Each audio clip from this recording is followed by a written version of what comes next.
ভোটের আগে ভেট, বকেয়া দিয়ে দেওয়ার ঘোষণা, পুরোহিতদের ভাতা বৃদ্ধি, মুয়াজ্জিমদের ভাতা বৃদ্ধি।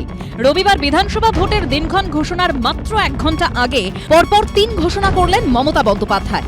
এক স্যান্ডেলে মুখ্যমন্ত্রী লেখেন, আমি অত্যন্ত আনন্দের সঙ্গে ঘোষণা করছি যে আমাদের পুরোহিত ও মুয়াজ্জিমদের মাসিক ভাতা 500 টাকা বৃদ্ধি করা হয়েছে। পুরোহিত এবং মুয়াজ্জিমদের তরফে যে নতুন আবেদন জমা পড়েছে তাও রাজ্য সরকার মঞ্জুর করেছে। বর্তমানে এ রাজ্যে পুরোহিত ও মুয়াজ্জিমরা 1,500 টাকা করে ভাতা পান। এবার তাঁদের ভাতা বেড়ে দাঁড়ালো মাসে 2,000 টাকা।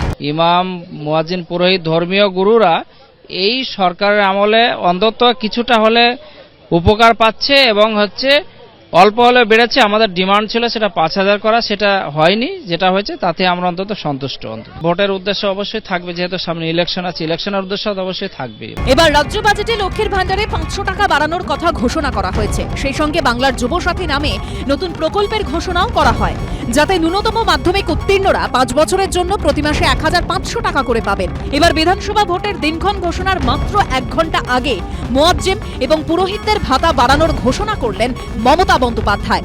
জানিয়ে রাজনৈতিক চর্চা তুঙ্গে উঠেছে। 500 টাকা বাড়াতে পারেন, 1,000 টাকা বাড়াতে পারেন, 3,000 টাকা বাড়াতে পারেন। যারা ভাতা নেবেন তারা এটা জানেন, এই ভাতাটা তাদেরই টাকা। এই ভাতা দিয়ে আপনি মনে করছেন নির্বাচনী বৈতরণী পার করবেন? এটা সম্ভব নয়। এই সরকারের বিরুদ্ধে মানুষের যে মনোভাব, সেখানে এই 500-1,000 কিছু দিলে কিচ্ছু বাড়বে না, কিচ্ছু লাভ হবে না। পাল্টা জবাব এসেছে শাসক শিবির থেকেও। মাননীয় মুখ্যমন্ত্রী মমতা বন্দ্যোপাধ্যায় 2টি ঘোষণা করেছেন, তো ওদের এত লাগছে কেন? ওদের তো খুশি হওয়া উচিত। তো তাহলে ওদের এত ব্যথা হচ্ছে কেন? তো দেবেন, এটা তো বুঝতে হবে। তার মানে দেওয়াটা ভেবেই রেখেছিলেন, আজকে উনি ঘোষণা করেছেন। ভোট বাক্সে এর কি প্রভাব পড়বে সেটা বোঝা যাবে 4 মে ফল ঘোষণার পরই। অর্ণব মুখোপাধ্যায়, শিবাশিস মৌলিক ও সত্যজিৎ বৈদ্যর রিপোর্ট, এবিপি আনন্দ। ক্লাস ভর্তি ছাত্রছাত্রী, তাদের সামনেই টেবিল চাপড়ে হুমকি, তৃণমূল নেতার হুম্বিতম্বি। ধর্মঘটের দিন স্কুল বন্ধ রাখায় বাঁকুড়ার বড়জোড়ায় এভাবেই একটি স্কুলে ঢুকে হুমকি দিতে দেখা গেল তৃণমূলের পঞ্চায়েত প্রধানকে। ঘটনাস্থল চুনাপোড়া প্রাথমিক বিদ্যালয়।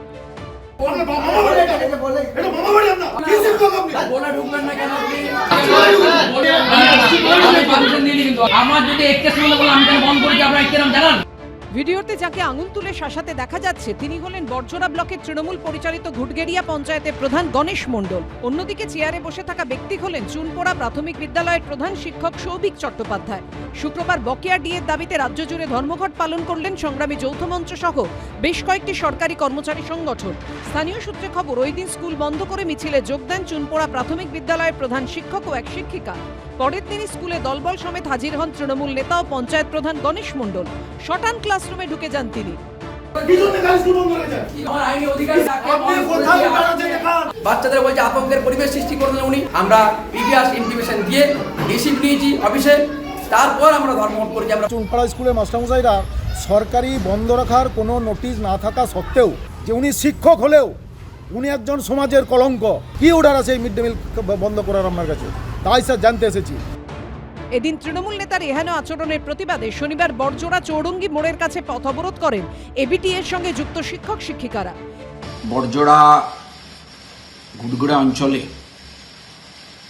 গণেশ মণ্ডল, তৃণমূলের পঞ্চায়েত প্রধান, শিক্ষকদের উপর যেভাবে আক্রমণ করেছেন, যেভাবে হেনস্থা করেছেন, তাতে এটা সমাজের লজ্জা। তৃণমূল একটা অশিক্ষিতদের দল, শিক্ষকদেরকে যারা সম্মান দিতে জানে না। শিক্ষকরা তাদের ডিএর দাবিতে আন্দোলন করেছিল, কালকে ধর্মঘট করেছিল। তার জন্য আজকে শিক্ষকদেরকে হেনস্থা করেছে। এটাতে তীব্র ধিক্কার জানাচ্ছি। এটা সমাজের কাছে লজ্জা, কলঙ্ক। আমার দলের প্রধান যদি এই ধরনের কোনো কাজকর্ম করে থাকে, আমরা কখনো এটা সমর্থন করব না। শিক্ষক মহাশয়ের যে আচরণ, সেটাও কিন্তু মেনে নেওয়া যায় না। এর আগে 16 ফেব্রুয়ারি বাঁকুড়া জেলার ইন্দাসে স্কুলে ঢুকে কার্যত একই আচরণ করেন বিজেপি বিধায়ক নির্মল ধারা। এবার তৃণমূল নেতাকে স্কুলে ঢুকে হম্বিতম্বি করতে দেখা গেল বড়জোড়ায়। প্রসূন চক্রবর্তীর রিপোর্ট, এবিপি আনন্দ, বাঁকুড়া। এবিপি আনন্দ, এগিয়ে থাকে, এগিয়ে রাখে।